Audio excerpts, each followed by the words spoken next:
Hello everyone, this is Siren HH50 here, and this is going to be the second episode of the first season of Radios in Depth. Basically, my version of radio reviews, except in this series, I do go into a few more specifications that are not covered on radio reviews. And in this second episode, we're going to be looking at the Midland HH50. So, with that being said, let's get started. Okay, so before I get into all the features of the radio, I'm just going to do a quick little general overview. Now, the scenery is different in this part compared to the rest of the video because this part of the video is being filmed after the rest of it has been filmed. I'm currently editing it as I'm recording this part. I imported the general overview into my video editing software and I watched it and it didn't really look that good. Well, I mean, it looked okay, but I didn't really feel like it was good enough to be in a video, so I decided to go ahead and re-record it. So, yeah, anyways. So, quick little general review of the radio. See here. You have 3 buttons on the left side of the radio. Speaker. Midland logo. No other radio logo. You got a switch on the side. On the back, there's the bell clip. And there's, of course, the antenna on top. Now, you may not be able to notice, but this radio is actually pretty small. This is actually quite small for a radio. I'm not sure how tall it is, but I know that it's actually not that wide. And this thing is slim. Now, for size comparison, I'm going to use my iPod, which I use for self-activation. So, as you can see here, it's the HH50 is basically as tall as my iPod. Well, actually, the HH50 is a little taller, but that's because the antenna. That's just because of the telescopic antenna. But the radio itself, not counting the telescopic antenna, the radio itself is not as tall as the iPod. Like I said, the radio all around is a bit taller than my iPod, but there's a telescopic antenna in here, obviously, because you can see the dome up here. But excluding the antenna, this radio is smaller than is skinnier per se than my iPod. Now it's not as thin as my iPod, but it's kind of close. So yeah. Anyways, so now I'm going to get into the quirks and features of this radio as I pull a Doug DeMuro, just like Michael, also known as Clay Ranger 143.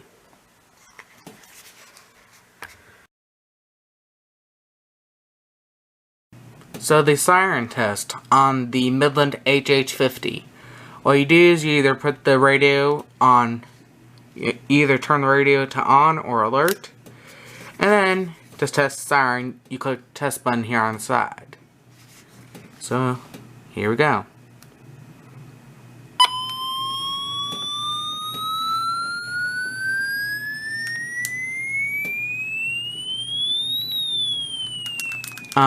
The volume of the siren on this radio is adjustable, so you can adjust the volume of the siren. Keep in mind, you will have to adjust the volume of the siren every single time you turn the radio to off or you take the batteries out of it. So that is one little issue that you do have to deal with, but it's not that big of a deal because the default volume setting of the siren is not that loud anyway.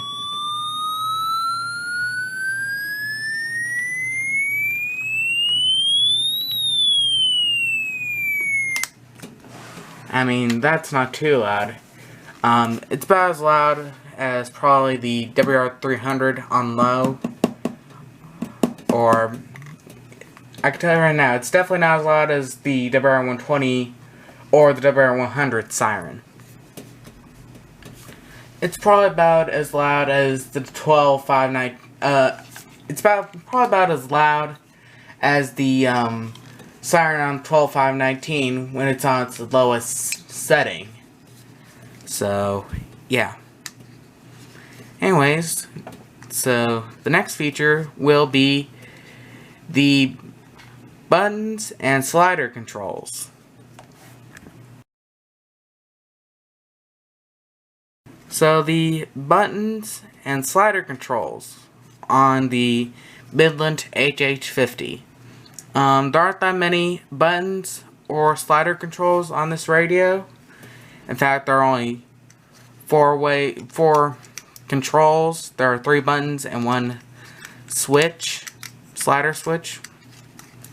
So here on the left of the radio, here on the left side of the radio, we have 3 buttons. We have the test/rescan button, which that's the button you use to test siren whenever the radio, you press and hold this button to test the siren on the radio whenever it's on alert or it's in the on mode.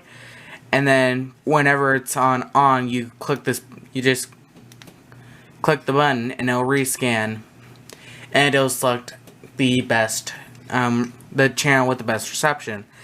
Volume up and volume down buttons, you use these buttons to adjust the volume of the siren and also to adjust the volume of the broadcast.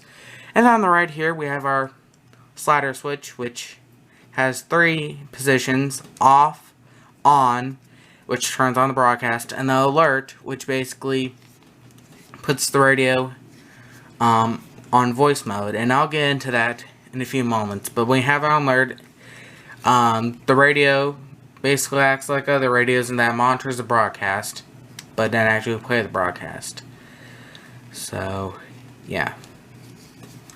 So, yeah.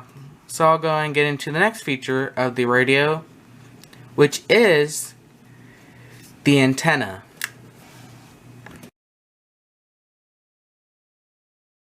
So the antenna on the Midland HH50. So the antenna, this radio actually has a telescopic antenna. You can move it back and forth, but that's not a big deal.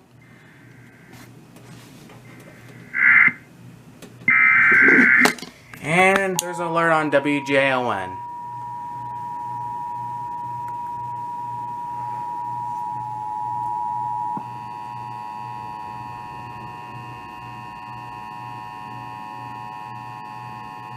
The National Weather Service in Fort Worth has issued a severe thunderstorm warning for McLennan County in central Texas, East Central Correo County in central Texas, until 9:15 p.m. Central Daylight Time. At 8:22 p.m. Central Daylight Time, a severe thunderstorm was located 7 miles east of Fort Gates, or 8 miles east of Gatesville, moving east at 45 miles per hour. Hazard, 60 miles per hour wind gusts and half-dollar size hail. Oh, that sounds great. And of course, yes, I am being sarcastic. Half-dollar size hail is not good. Okay, so it's gone over at just one K speed, and it's going to get ready to go over WDFA. So let me get ready to switch over to WDFA.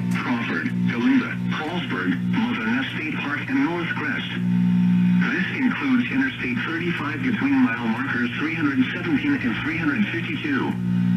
For your protection, get inside a sturdy structure and stay away from windows.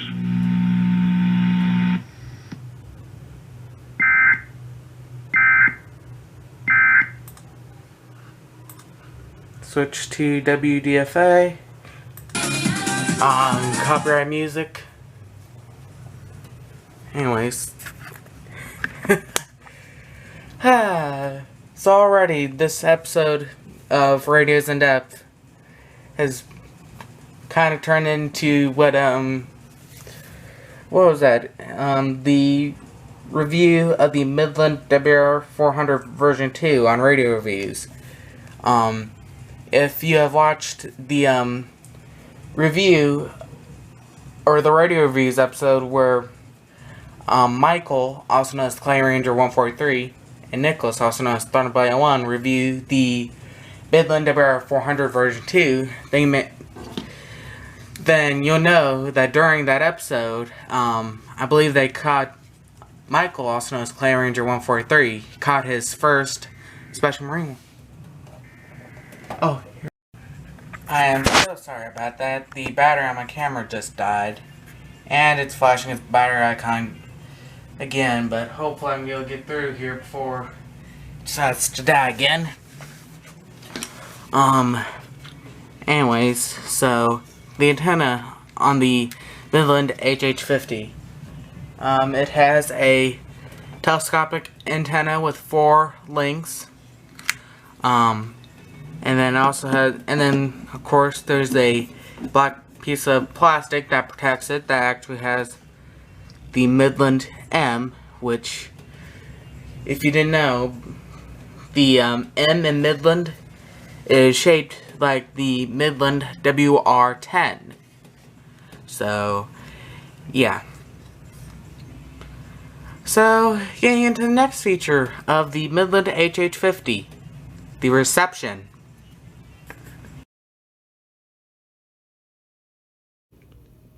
Okay, so getting into the reception on the Midland HH50. And also for the record, the rest of this video is going to be recorded on my phone because the battery on my camera is charging. Because it just died while recording. I did manage to get through the antenna. I just popped the battery on there for a second just so that it can be able to get some juice so it can be able to make it through the antenna part of the review. So yeah, so as I said before, you turn the switch to on and that's how you hear the broadcast. Wednesday and early Thursday. Get graphics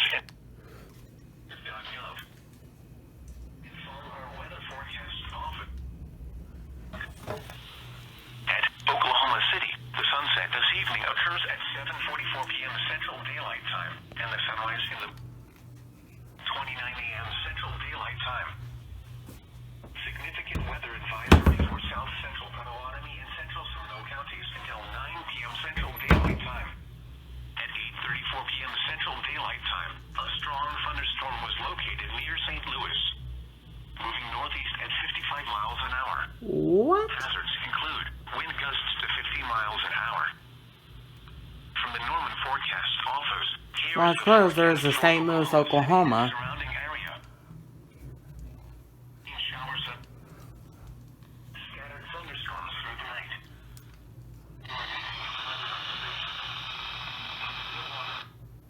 To the southwest, 10 to 15 So, miles an hour after you may have heard, but I just got a little bit of WNG 654 on Stillwater. shower. Highs in the west winds 15 to 20 miles an hour. Three clear. Lows in the lower 40s. Hour until midnight becoming. Okay, so admittedly the reception on this isn't that good.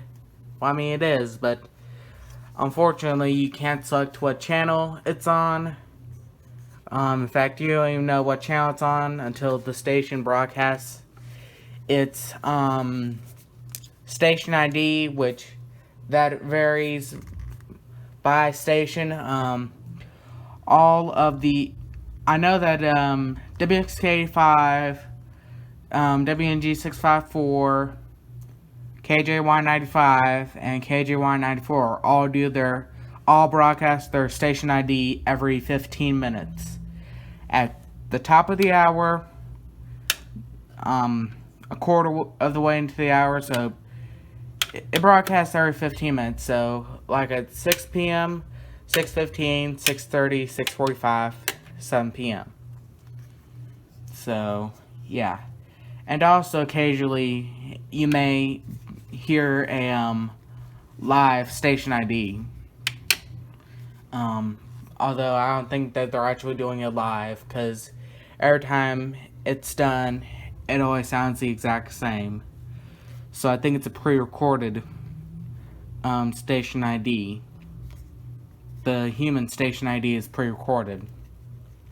So yeah. So next, I'm going to show you how you can be able to power this radio, the power sources.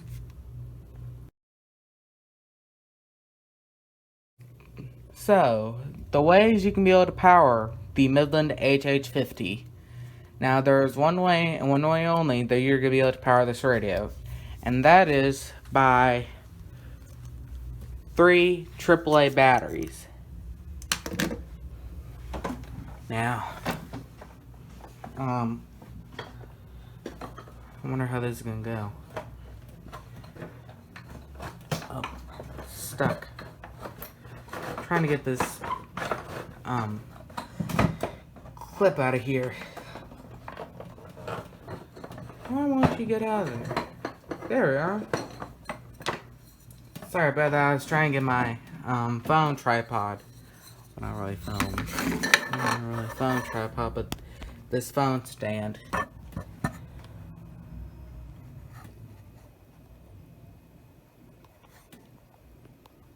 There we are.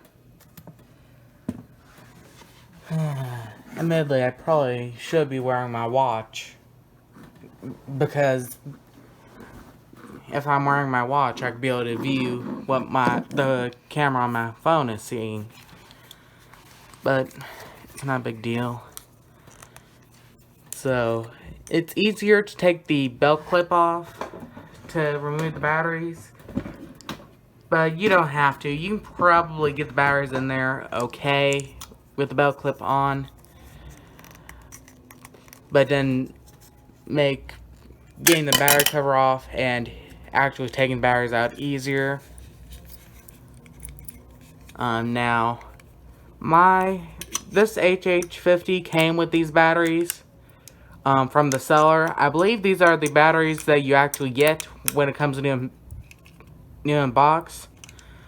I believe Midland still ships all their HH50s with Maxell batteries, but I'm not completely sure. Midland may have their own brand of AAA batteries. So I'm actually going to go and take the belt clip off, just to make life a lot easier. And also you can be able to see the model number and stuff like that. So there's the label on the back. As you can see here, Midland, model number HH50, serial number, and there are the batteries. And then, as you can see here, these are standard AAA batteries, 1.5 volts, 1.5 volts. So, yeah. And then go ahead and put the battery cover back on while I have the belt clip off. Midland no longer sells replacement belt clips for the HH50. I'm not even sure if they ever did sell replacements, but if they did, they no longer sell them. So if you end up breaking your belt clip, I guess you're going to have to get another radio. You have to end up getting another HH50. So, yeah. So, those are the power sources of the HH50. Now, I believe you can use rechargeable batteries with this radio, but there's really no point, because if you look on all sides of the radio, there's no charging port to be able to charge rechargeable batteries. So you might as well just use alkalines. Unless you're going to be having this radio on 24/7 and you're using this as your primary radio, then I'd say go ahead and get rechargeable batteries. But if you're just going to use this when you go camping or whatever, or you just need a radio that you can, or you just need to use it, say, there's a chance of severe weather, but you have to go to the grocery store or something for some reason real quick, and you don't want to take your and you want a radio, you want to take a radio that isn't that big, then you can probably use this with alkaline batteries. Although something I do recommend is if you are going to put this in like an emergency kit or whatever, then I would also say go ahead and you can probably put rechargeable batteries in it. That'll probably be better for it if you're putting in an emergency kit, so that way the batteries can stay in there longer. Although I would say go ahead and take them out every 6 months, basically whenever the time changes, and go and take them out and recharge them to make sure that they stay fully charged, so that the radio is ready to go whenever you need it, in case you have to go into a tornado warning gets issued for your area and you have to go into your tornado shelter or whatever may be the case. And that way you can be able to make sure that the radio is ready to go. Now you could still use the radio with alkalines and you still throw in an emergency bag, but the reason why I recommend you use rechargeable batteries with this if you're going to put an emergency kit is that in case you don't get around to replacing the batteries, then if you use rechargeable batteries, then there's less a possibility of them leaking. With alkaline batteries, you can run the risk of the batteries leaking, and that would not be good at all. So yeah, if you're going to be keeping it on 24/7 and using it as your primary weather radio, put rechargeable batteries in it.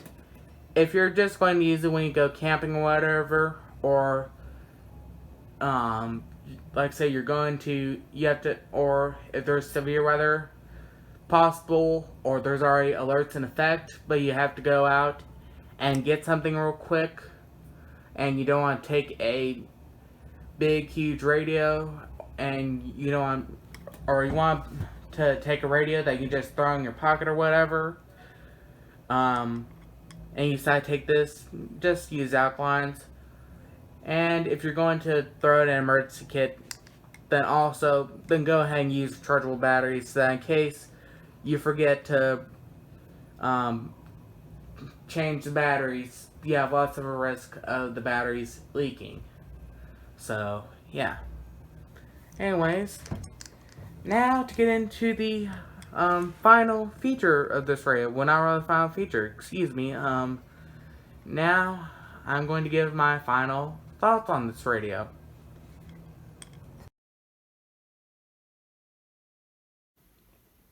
So my thoughts and opinions on the Midland HH50. Well, overall, it's a pretty nice little radio. Now, of course, there are a few flaws with it. One of the major ones being that it doesn't have any sort of screen on it, so you can't see what alerts coming in, and you can't see what channel it's on unless the station does its station ID. So there's kind of a major flaw with it. And also, I don't like that you can't plug it into any sort of power adapter, so you're gonna end up having to waste batteries if you're gonna keep it on 24/7, then you're gonna have to get some rechargeable batteries for it. But even still, you're going to have to take the batteries out and recharge them if you use rechargeable batteries. So, yeah. And I don't like that you can't get a replacement belt clip. That's kind of it's kind of a major deal. Now, for the most part, I don't use belt clips. I just find them to be quite annoying. So it's not really a big deal for me, but for some people it may be kind of a big deal. But for me it isn't. I don't like the way the siren sounds, although you can adjust the volume of it, so I do like that. That is something I do like. So, yeah. But despite those issues, it's still a really nice radio. So, yeah. Now, what I recommend that you get this as your first ever portable / handheld weather radio. No, I wouldn't. And obviously, it's for the reasons that I just listed, but if you get some, you can go ahead. I recommend that you get it, possibly as your second, preferably your third portable radio. But I mean, if you really want to get it as your second portable radio, you can. I don't really recommend it. It just depends on what you get as your first portable / handheld radio. If you get a HH54 or the HH50, quote unquote, then yeah, you can get this as your second portable / handheld radio. If you get like a, I don't know, a Running Snail MD088, I think it is. That's not really a handheld radio, but it is a portable radio because it does have a rechargeable battery in it. Then I don't recommend you get this as your second portable radio. Really, what I really recommend you get as your first portable / handheld weather radio is either the Midland HH54 or the HH55, quote unquote, or the Midland 74250C. Those are what I really recommend you get as your first portable / handheld weather radio. Because they both have screens on them. So, yeah. So, basically, that's going to be it for this video. So, yeah. Thank you so much for watching, and have a good day.